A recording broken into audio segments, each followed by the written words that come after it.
Shalom sahabat Yesus yang diberkati oleh Tuhan Yesus Kristus. Selamat pagi. Kuduslah kita, kuduslah kamu, kuduslah kita semua sebab Tuhan kudus adanya. Kita datang dengan penuh keberanian, bukan karena kuat dan gagah kita, bukan karena perbuatan kita, tetapi karena Tuhan Yesus Kristus yang sudah menguduskan kita. Amin. Kita tidak layak, dibuatnya menjadi layak. Sebab itu mari dengan berani kita datang ke hadirat Tuhan dengan membawa pujian dan penyembahan kita dengan kekudusan oleh karena darah anak domba Allah yang kudus. Mari berdoa. Bapa bersyukur kepada Tuhan buat kasih setiamu, kami dikuduskan, kami sambut berkat-Mu. Berkata-katalah ya Tuhan, sebab kami tidak tahu apa yang harus kami ungkapkan di hadapan hadirat-Mu, tapi terpujilah kasih karunia Tuhan yang turun atas kehidupan kami. Kami yang tidak berkenan, Engkau buat berkenan oleh karena pengampunan Tuhan Yesus Kristus. Darah-Mu Tuhan yang menerima kami, membungkus kami, melayakkan kami masuk di dalam kekudusan-Mu. Kami nikmati hadirat Tuhan dalam nama Yesus. Amin.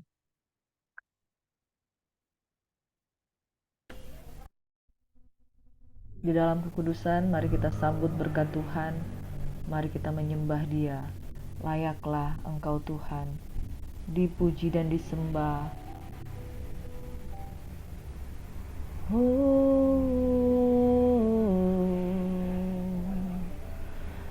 Terpujilah namamu.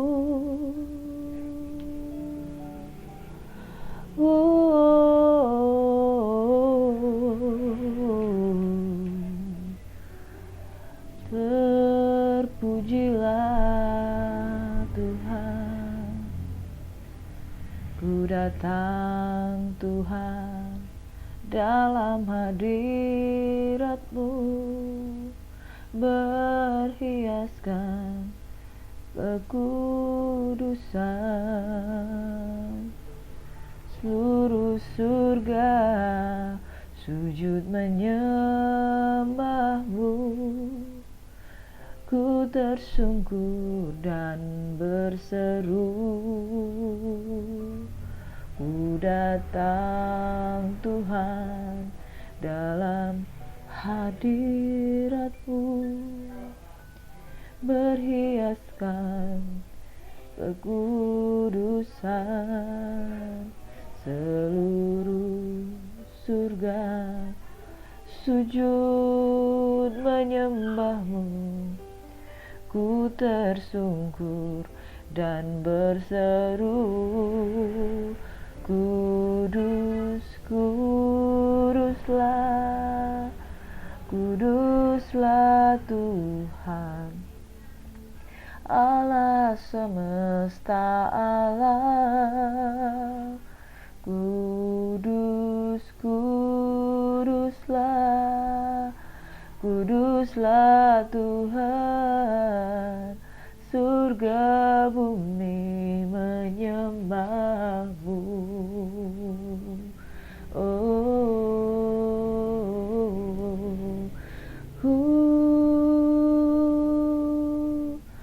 Haleluya.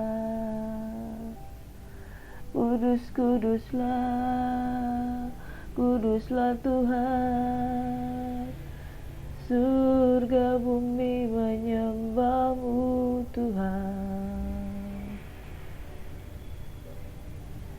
Amin. Haleluya. Layaklah Kau Tuhan, sebab tanpa kekudusan tidak seorang pun dapat melihat kemuliaan Tuhan. Dan Engkau yang berinisiatif Tuhan untuk turun ke bumi menguduskan kami, melayakkan kami Tuhan.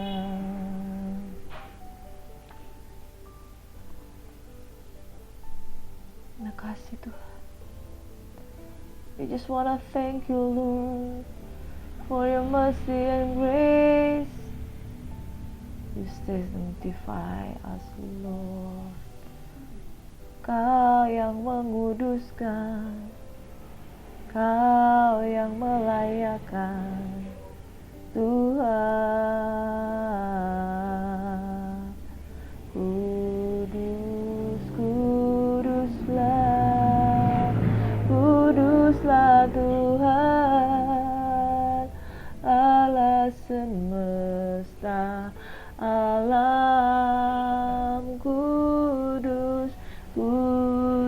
kuduslah, kuduslah Tuhan, surga bumi menyembahmu. Kudus, kuduslah, kuduslah Tuhan, Allah semesta alam. Kudus, kuduslah, kuduslah Tuhan, surga bumi menyembahmu. Kudus, kuduslah, kudus, kudus, kudus Tuhan. Bukan sekedar worship, bukan sekedar datang ke Tuhan, bukan sekedar melapor, berdoa setiap pagi di hadapan Tuhan, tapi biarlah kekudusan menjadi bagian kita, supaya kita dapat memandang kemuliaan Tuhan. Kudus, kuduslah, kuduslah Tuhan, Allah semesta alam. Kudus, kuduslah, kuduslah Tuhan, surga bumi menyembah. Kuduslah, kudus Tuhan, Allah semesta alam. Kudus, kuduslah, kuduslah Tuhan, surga bumi menyembahmu. Surga bumi menyembah, surga bumi menyembahmu.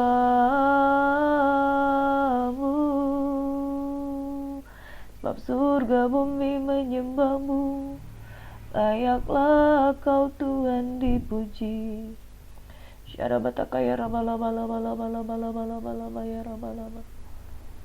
Layaklah Tuhan dipuji, disembah. Kau yang dimasyurkan, kau yang diagungkan Tuhan. Layaklah Tuhan. Sebab tanpa kekudusan tidak seorang pun dapat melihat kemuliaan Tuhan.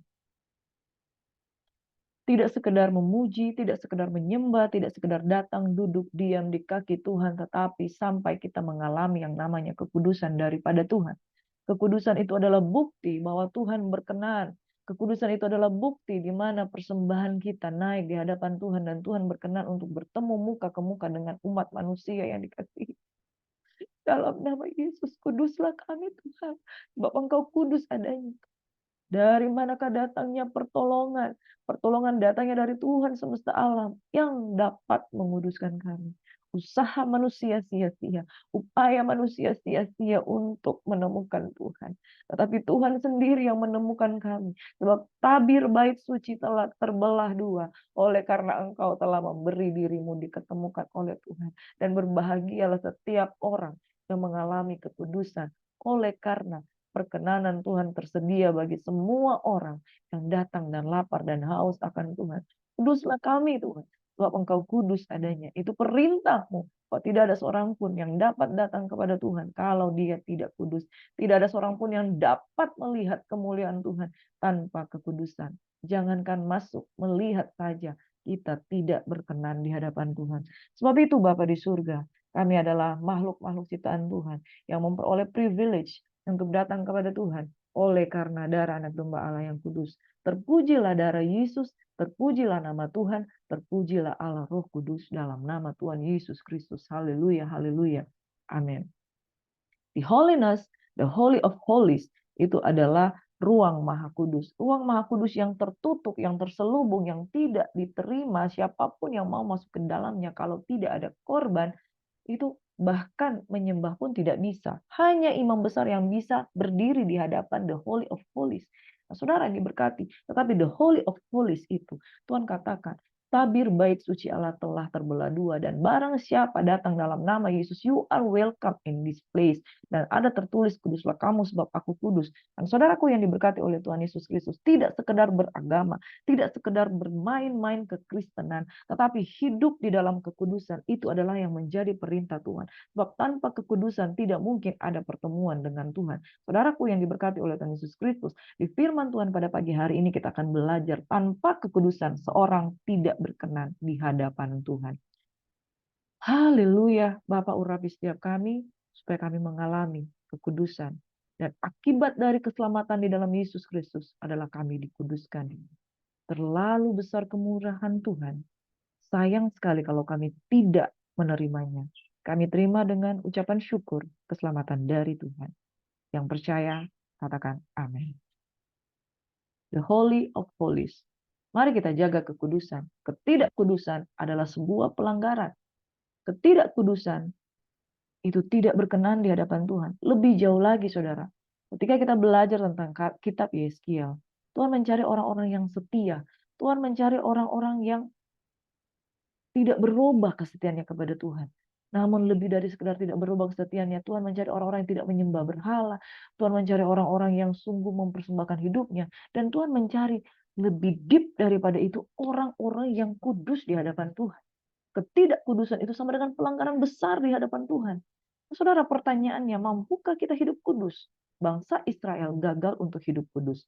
Bangsa Israel tidak mampu hidup berkenan. Bahkan ketika mereka mau mempersembahkan korban di depan ruang the Holy of Holies, di depan ruang Maha Kudus, saudara, tidak ada seorang pun yang diizinkan masuk.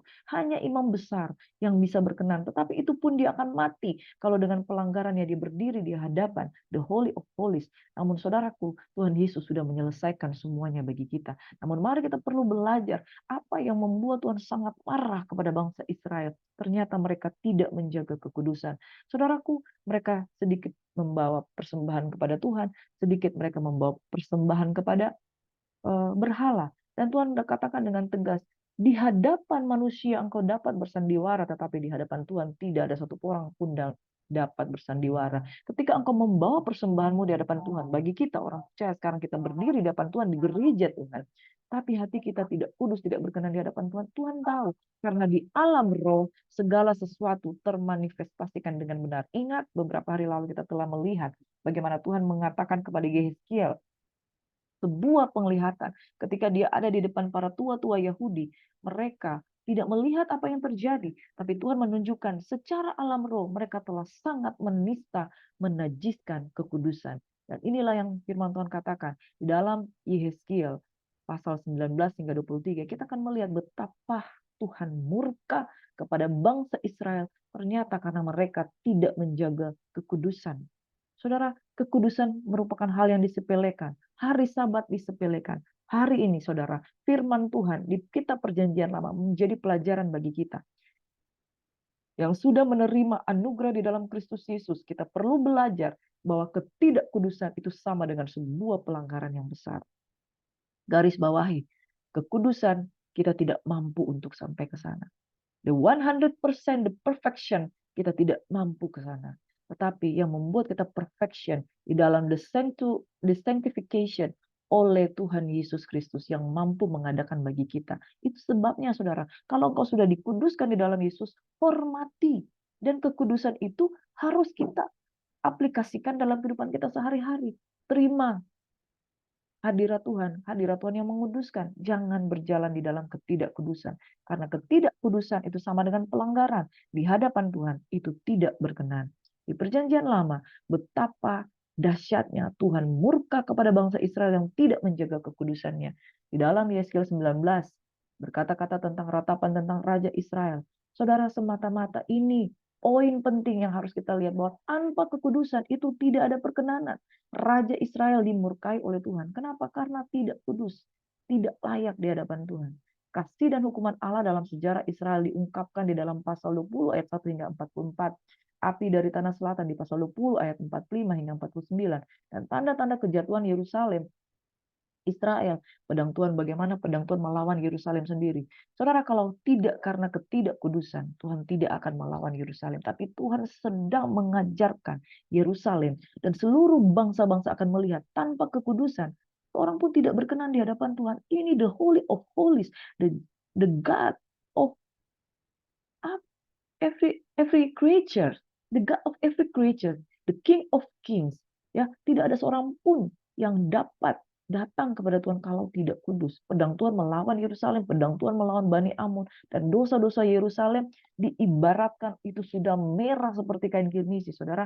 Dan ada satu perumpamaan tentang kakak beradik, Ohola dan Oholiba. Bagaimana Ohola ini menggambarkan tentang Israel, Oholiba adiknya menggambarkan tentang Yehuda. Ohola adalah seorang yang suka berbuat mesum dengan Asyur. Oholiba adalah seorang berbuat mesum dengan bangsa Babel.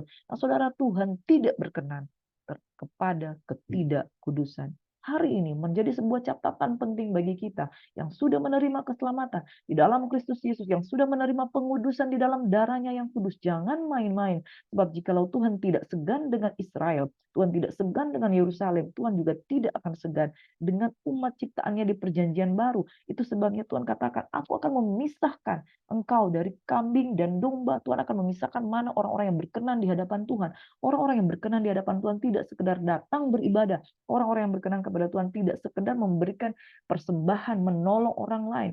Tetapi orang-orang yang berkenan di hadapan Tuhan menjaga dirinya kudus di hadapan Tuhan. Sebab ketidakkudusan adalah pelanggaran di hadapan Tuhan.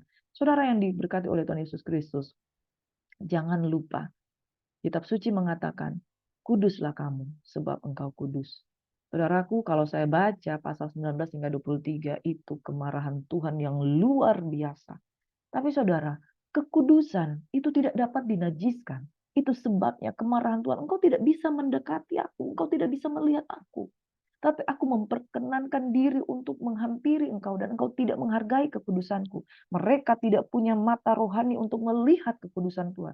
Tetapi ketika Tuhan singkapkan itu kepada Yehezkiel, berulang-ulang kali dia melihat penampakan bagaimana kerub-kerubim itu kudus dengan makhluk berwajah 4, dengan sayap-sayapnya. Kekudusan Tuhan itu melanda dan seketika dia tercelit. Saudara, bahkan kitab Yesaya mengatakan, aku ini bangsa yang najis bibir. Saudara, tidak ada seorang pun yang akan bertahan kalau Tuhan betul-betul menampakkan dirinya di dalam kekudusan. Itu sebabnya kenajisan penyembahan berhala yang Israel dan Yerusalem dan juga Yehuda lakukan di hadapan Tuhan, mereka tidak sadar bahwa ini sudah merupakan pencemaran yang luar biasa di alam roh. Saudaraku, engkau yang sudah dikuduskan, jangan cemarkan lagi kehidupanmu di hadapan Tuhan. Yesaya 22 ayat 8, engkau memandang ringan terhadap hal-hal yang kudus bagiku. Saudara, waktu saya baca kalimat ini, saudara, ini nggak main-main. Saya nggak bahas yang lainnya. Saudara boleh baca sendiri. Pasal 19 hingga pasal 23 itu berisi tentang kemarahan Tuhan yang luar biasa terhadap ketidakkudusan. Israel saja Tuhan tidak segan untuk menunjukkan kepada dunia bahwa dia murka. Engkau dan saya, apalagi. Jangan engkau yang sudah menerima kasih karunia, lalu engkau tidak hormat, memandang ringan terhadap hal-hal yang kudus bagiku. Itu Tuhan tidak berkenan. Memandang ringan terhadap hak kesulungan. Esau tidak mendapat apa-apa sampai akhir hidupnya. Edom mendapatkan peringatan, ucapan ilahi daripada Tuhan. Terlebih engkau dan saya, saudara. Engkau, saya, dan saya itu adalah bangsa yang dicangkokkan kepada bangsa pilihan Tuhan. Kalau kita memandang ringan terhadap hal-hal yang kudus, kita pun tidak akan luput. Itu sebabnya firman Tuhan hari ini dengan tegas mengatakan, mari, engkau jangan keluar dari kekudusan Tuhan. Engkau jangan keluar dari penghormatan akan kekudusan Tuhan. Sebab itu adalah pelanggaran. Di hadapan Tuhan kita tidak mampu mengerjakan kekudusan. Tapi Tuhan sudah mengerjakan semuanya itu, hormati. Hormati, jangan memandang ringan. Engkau memandang ringan terhadap hal-hal yang kudus. Engkau memandang ringan terhadap hari-hari Sabat yang kau najiskan. Saudara pernah bertemu dengan orang yang memandang ringan sesuatu? Pandang enteng, sombong, hanya menerima kasih karunia, tetapi menyepelekan. Itulah gambaran bangsa Israel. Padamu berkeliaran orang-orang pemfitnah dengan masuk mencurahkan darah dan orang makan daging persembahan di atas gunung-gunung. Kemesuman dilakukan di tengah-tengahmu. Bukan simbol, tetapi benar-benar kemesuman yang nyata. orang menyingkapkan aurat istri ayahnya, memperkosa perempuan pada waktu cemar kainnya yang menajiskannya, dosa bergelimpangan di mana-mana. Yang satu melakukan kekejian pada istri sesamanya, yang lain menajiskan menantunya, perempuan dan berbuatan mesum, orang lain memperkosa saudara perempuannya, anak kandung ayahnya. Padamu orang menerima suap untuk mencurahkan darah, engkau memungut bunga uang, mengambil riba, membungakan uang dengan bunga yang membuat orang menderita, merugikan sesamamu dengan pemerasan. Orang yang makan riba, tiap hari dia makan riba, tetapi pokoknya hampir nggak bisa diganti, kemudian pokoknya itu melilit hutang. Itulah orang yang makan riba. Tetapi Tuhan kau lupakan, demikianlah firman Tuhan. Sungguh aku bertepuk tangan mengenai keuntunganmu yang haram, yang kau dapati, dan mengenai darah yang kau curahkan di tengah-tengahmu. Apakah hatimu akan tetap teguh? Dan tanganmu merasa kuat pada masa aku bertindak terhadap engkau. Aku Tuhan yang mengatakannya dan yang akan membuatnya. Saudaraku, kemarahan Tuhan terhadap ketidakkudusan, yaitu pencemaran, kenajisan yang nyata di depan mata. Hari-hari ini ada banyak orang-orang yang memakai kalung salib Kristen, tapi kemudian menjadi pelakor. Ada banyak orang-orang yang tersandung dengan masalah-masalah yang dia buat sendiri, saudara. Di saat mereka menyebut dirinya, saya pengikut Kristus. Bertobatlah dan berilah dirimu dikuduskan oleh Tuhan Yesus Kristus. Saudara, kita berbicara tentang kekudusan, kita nggak layak. Itu sebabnya, mari minta kasih karunia Tuhan. Yesus kok yang mengerjakan itu. Makanya kerjasama, dan wujud dari kerjasama, hargai. Hargai pengorbanan Tuhan. Itu yang Tuhan minta. Tuhan bilang kamu tuh nggak akan mampu hidup kudus. Tapi minimal you menghargai. You jangan memandang ringan. You jangan setelah dikuduskan, you seenaknya jatuh bangun di dalam dosa. Tuhan tidak berkenan kepada orang yang jatuh bangun di dalam dosa. Israel ini sudah diberikan kemudahan. Engkau berikan persembahan, aku akan berkenan. Tapi jangan juga engkau jatuh bangun dan dengan seenaknya melakukan ketidakkudusan di hadapan mataku. Saudara, di dalam perjanjian lama, bahasa Ibrani mengatakan kekudusan itu sebagai kadas. Artinya dipisahkan untuk keperluan khusus atau tujuan khusus yang berkaitan dengan rencana Tuhan seperti dalam Imamat 20 ayat 26. Di perjanjian baru, bahasa Yunani mengatakan kudusan itu disebut dengan kata hagiasmos, yang berarti terpisah dari yang duniawi, dari yang tercemar. Saudara, nggak usah bahas di sini apa yang artinya duniawi. Segala bentuk kecemaran itulah keduniawian yang membuat kita jatuh di dalam dosa. Itulah kecemaran. Saudara, proses keselamatan yang kita terima di dalam Yesus Kristus bukan saja kita mendapat justification ya, tapi kita mendapatkan sanctification atau pengudusan. Justification itu bagaimana kita menerima keadilan daripada Tuhan, dibenarkan ya. Justification dibenarkan dari yang nggak benar, dibenarkan hanya karena kita pegang nama Yesus. Kita nggak dibenarkan karena kita mengembalikan semua kebenaran kita kepada Tuhan, tapi karena Tuhan yang membenarkan kita. Akibat dari pembenaran daripada Tuhan, yaitu pengudusan lewat hadiratnya. Akibat dari pengudusan, itulah perfection, penyempurnaan, dan glorification atau pemuliaan daripada Tuhan. Itu karya Roh Kudus. Tapi sanctification itu, pengudusan itu, Tuhan tidak bekerja sendiri. Tuhan berkata, kuduslah kamu, tiba-tiba, kudus. Enggak, kita harus menerima, kemudian buahnya adalah perbuatan yang memuliakan Tuhan. Saudara, Markus 15 ayat 38, ketika itu tabir bait suci terbelah dua dari atas sampai ke bawah. Jadi seluruh hukum-hukum perjanjian lama itu digenapkan lewat kematian Yesus di kayu salib. Tirai bait suci ini terjadi pada waktu Yesus mati. Ketika dia bilang, Eloi, Eloi lama sabatani. Ke dalam tanganmu kuserahkan nyawaku. Mati. Matinya itu jadi penggenapan. Tirai bait suci terbelah dua. Amazing bagi kita yang hidup pada zaman ini. Kematian Yesus di kayu salib menebus manusia dari dosa, mendamaikan dan memulihkan. Tidak ada lagi kemurkaan Tuhan yang seperti kita baca di dalam kitab Yeskiel, mendamaikan, memulihkan hubungan manusia, dan Allah juga memulihkan hubungan manusia dengan sesamanya. Tapi saudara, di kitab Yeskiel ketika umat Israel memandang rendah kekudusan, itu Tuhan tidak berkenan. Jangan pikir setelah Yesus mati bagi kita, kita bisa memandang rendah kekudusan. No, 100%. Malah hukum Tuhan yang digenapi itu melampaui lebih tinggi. Saudara, kalau di perjinahan, di zaman perjanjian lama, perjinahan itu adalah orang yang berhubungan badan, yang meniduri sesamanya, yang meniduri ayahnya, orang tua, ibunya, yang meniduri sesamanya itu perzinahan. Tetapi perjanjian baru berkatakan, jikalau engkau melihat perempuan dan mengingininya dalam hati dan pikiranmu, engkau sudah berzina dalam hatimu. Saudara, hukum Kristus jauh lebih tinggi karena dia main di hati. Dari keinginan, keinginan itu yang sudah ditukar dengan keinginannya Tuhan. Itu sebabnya berzina di dalam hatimu, itu di perjanjian baru sudah dianggap berzina. Sementara di perjanjian lama engkau sudah tidur, baru dianggap berzina. Hukum Kristus jauh lebih tinggi. Itu sebabnya kalau di perjanjian lama dikatakan, engkau tidak menghormati, engkau tidak menghargai kekudusan Tuhan. Di perjanjian baru, lebih lagi kita harus lebih lagi menghormati kekudusan Tuhan. Ada amin? Karena perintah Tuhan Yesus jauh lebih tinggi nilainya karena senilai dengan darahnya yang menebus kita. Kekudusannya jauh lebih mulia karena dia sudah menggenapkan segala sesuatu bagi kita. Itu sebabnya ketidakkudusan adalah pelanggaran, saudara.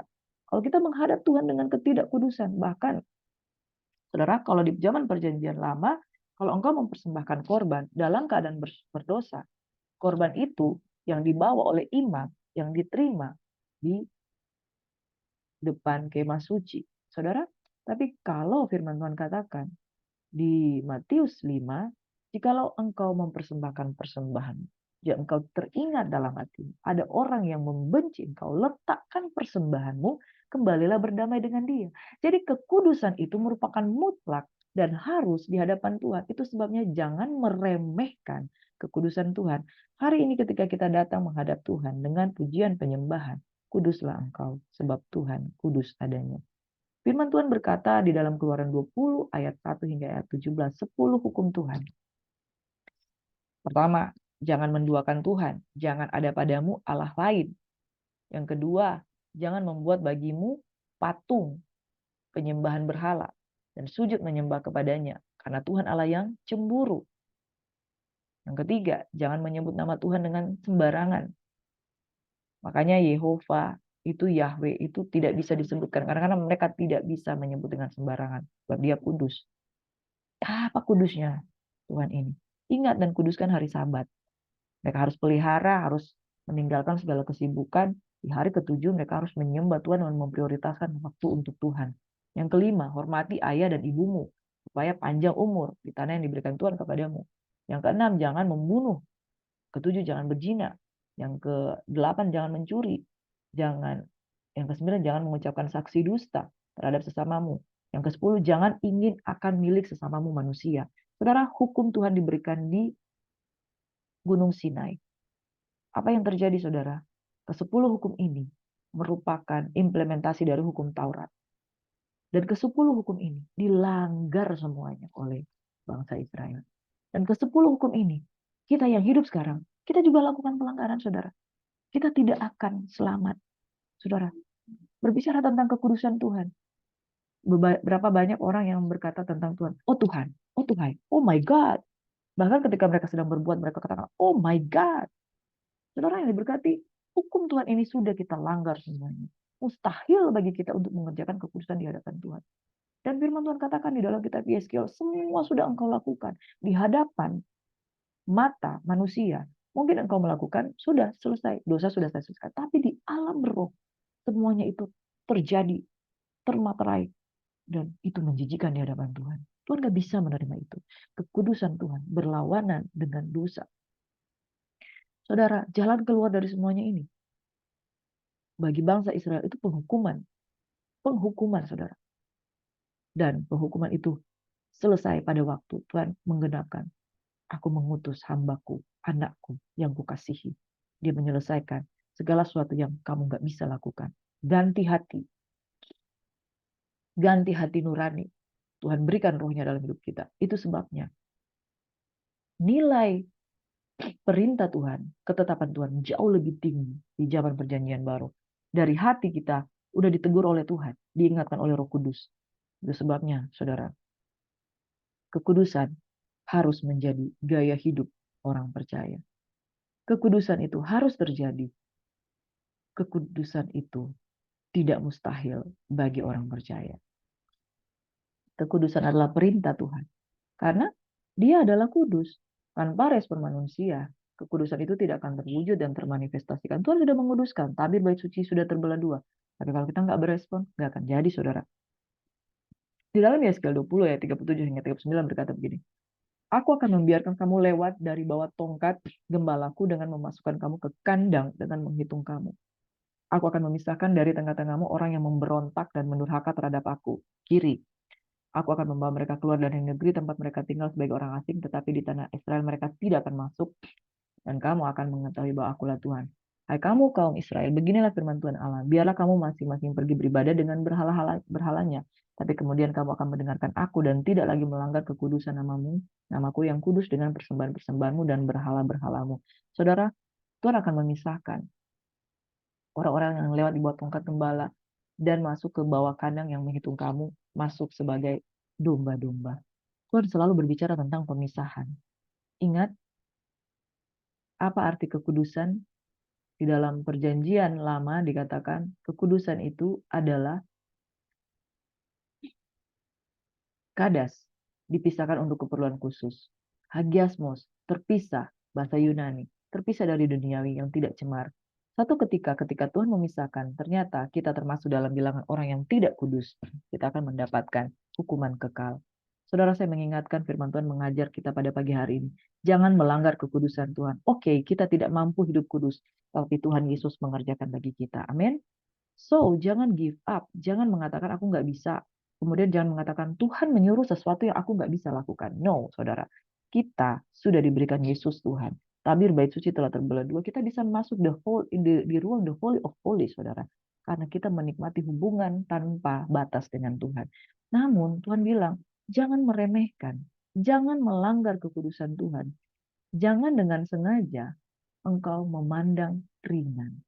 Saudara, memandang ringan ini, dari cara kita memperlakukan kekudusan aja, Tuhan udah tahu orang ini sembrono.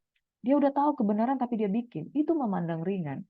Memandang ringan, tidak memberikan batasan-batasan di dalam perilakunya. Tidak memberikan batasan-batasan kepada dirinya untuk mencemarkan diri dengan keadaan duniawi ini. Saudara, orang benar hidup oleh iman. Tetapi iman itu mampu mengerjakan kita segala sesuatu yang bisa kita lakukan. Ada dosa yang kita mampu hindari setelah kita tinggal di dalam Tuhan. Kita tahu kok, ini kita bisa hindari.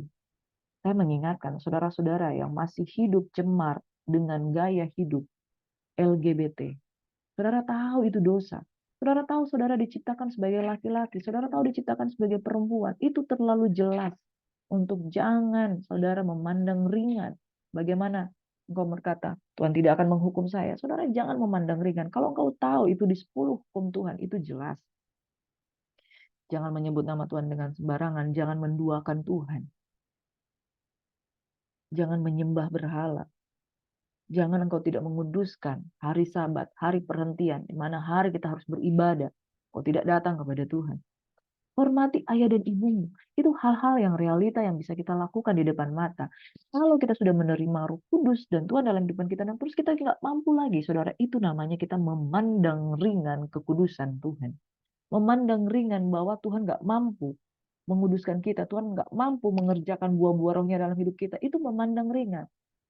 Saudara, ketika kita sebenarnya sanggup, tapi kita tidak melakukannya, kita sedang melanggar kekudusan, dan itu tidak berkenan di hadapan Tuhan. Yang pertama, jangan melanggar kekudusan Tuhan, padahal Tuhan sudah memberikan kita kesanggupan, bahkan sudah menguduskannya, udah dikuduskan, saudara. Tinggal kemudian menghasilkan buah-buah dari kekudusan. Dan kita tak kerjakan sendiri. Roh Tuhan ada pada kita. Yeskiel 36 ayat 26 dan seterusnya. Aku memberikan ruh yang baru di dalam hatimu. Aku akan menjauhkan daripadamu hati yang keras. Dari mana kita dapat kekuatan untuk melawan lagi? Kalau hati aja Tuhan udah ganti. Imam aja udah disempurnakan dalam Yesus. Jangan melanggar kekudusan Tuhan. Dan kekudusan itu perintah. Kuduslah kamu sebab aku kudus. Katakan kuduslah kamu sebab aku kudus.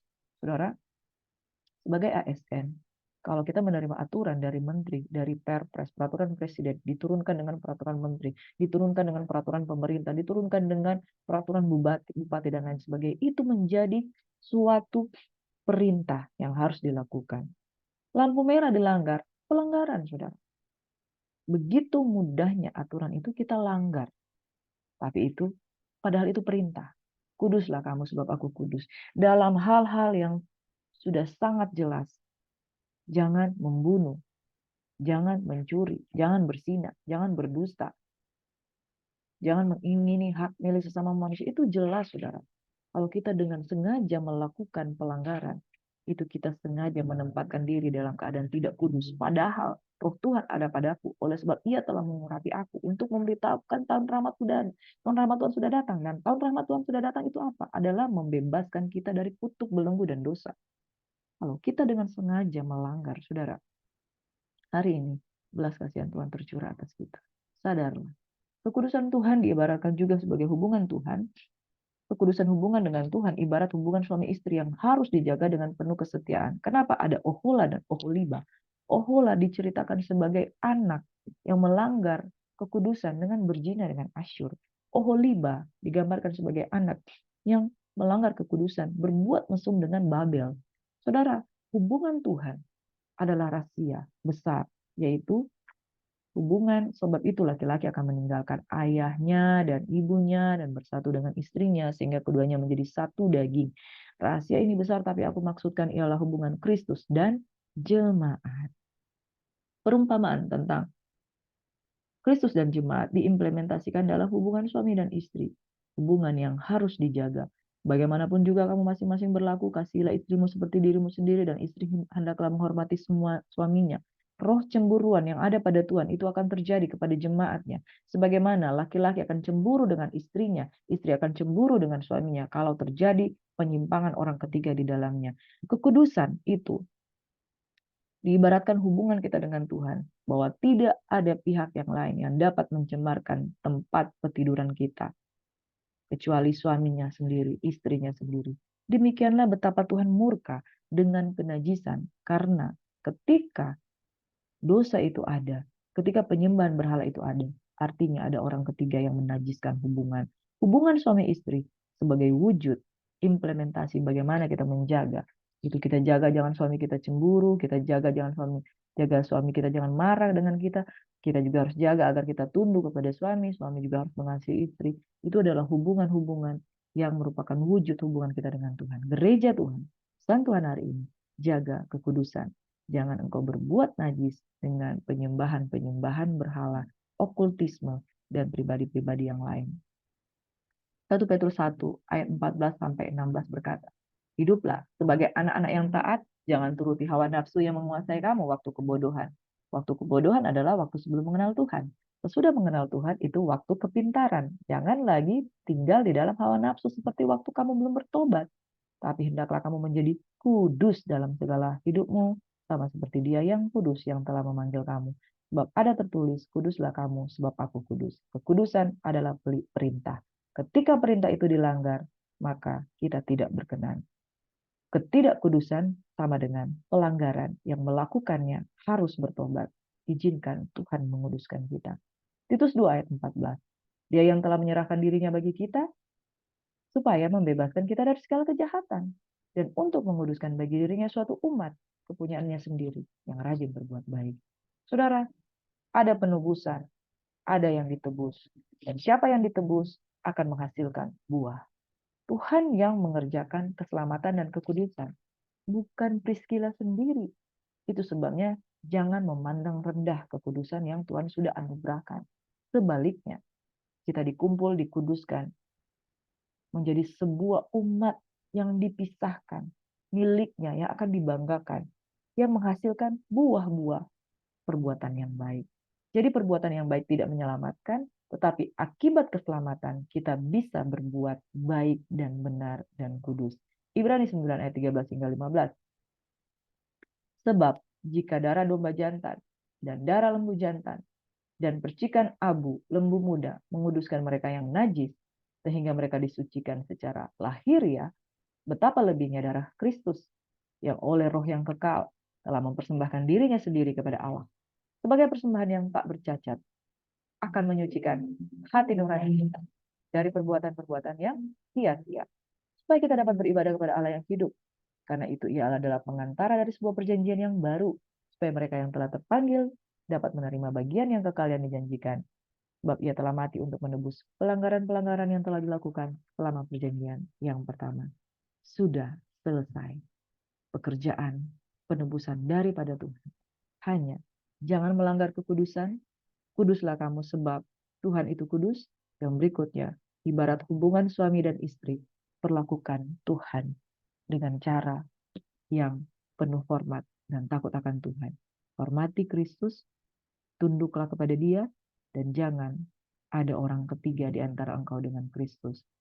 Kuduslah engkau sebab engkau kudus. Sebab ketidakkudusan sama dengan pelanggaran di hadapan Tuhan. Tuhan akan memisahkan orang-orang yang berkenan di hadapan Tuhan. Mari kita berdoa. Bapa, umatmu yang terjebak dengan dosa-dosa yang terikat dengan belenggu dan mereka sadar ada 10 hukum perintah Tuhan di perjanjian lama dan implementasi Roh Kudus akan mengingatkan hal-hal yang sudah kami langgar dan kami percaya kalau kami menerima Tuhan, kami sudah dikuduskan. Yang perlu kami lakukan adalah menerima kekudusan itu, mengerjakannya, menjadi umat yang layak di hadapan Tuhan dan berbuat baik sepanjang umur hidup kami. Terima kasih Bapa di surga. Kami yang insecure dengan keadaan kami berdosa, Engkau akan memberikan confidence bagi kami untuk menerima keselamatan. Kami yang tidak percaya diri, Engkau buat kami percaya diri oleh karena Engkau yang akan menolong kami, Tuhan. Yesus Kristus menjadi Tuhan dan Raja kami, dan dalam nama Yesus kami menanggalkan hawa nafsu pada zaman kebodohan kami, supaya kami melakukan apa yang baik, yang berkenan, yang sempurna, bahkan kudus di hadapan Tuhan. Bukan kuat dan gagah kami, tapi roh yang di dalam kami akan mengerjakannya. Dalam nama Yesus Tuhan, kami bersyukur, kami kudus di hadapan Tuhan. Haleluya. Amin. Selamat beraktivitas, saudaraku. Tuhan Yesus memberkati. Shalom. God bless you. Bagi saudara yang baru pertama kali join, silakan saudara bisa mengklik tanda subscribe atau tanda lonceng, maka saudara akan mendapatkan notifikasi perenungan firman Tuhan 5 pasal per hari setiap hari. God bless you. Shalom.